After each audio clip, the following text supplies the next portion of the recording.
à transmettre à tout le peuple burkinabé la solidarité du peuple sénégalais face à cette épreuve qui lui est imposée, qu'il n'a pas choisie, mais qui lui a été imposée.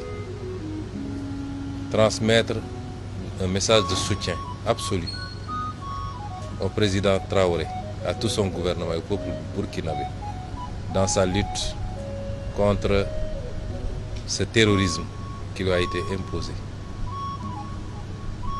Envisager toute possibilité de collaboration et de soutien face à cette épreuve. Parce qu'il est illusoire de penser que lorsque le Burkina ou le Mali ou le Niger subissent cette épreuve, que ça restera simplement dans les frontières de ces pays. Nous savons tous que nos destins sont liés par l'histoire et par la géographie. Et qu'aucun de nos pays ne peut être épargné par cette gangrène si elle continue à s'épancher à travers l'Afrique de l'Ouest. Et c'est pourquoi le Sénégal, au-delà de la manifestation de la solidarité, n'exclura aucune forme de collaboration pour soutenir nos frères dans cette épreuve.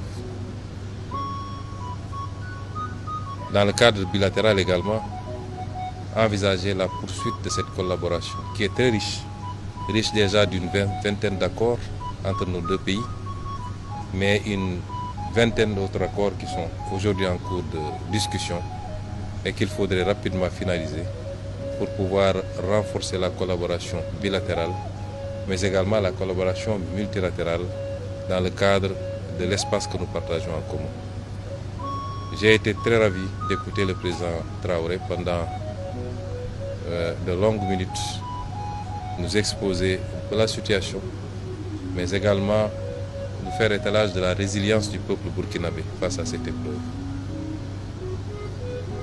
Réitérer son ouverture et celle du Burkina Faso à rester un facteur d'unité africaine, d'unité dans la sous-région, un facteur d'ouverture dans la collaboration à la fois économique et sécuritaire, parce que j'ai tendance à dire que ce continent n'a que ces deux défis.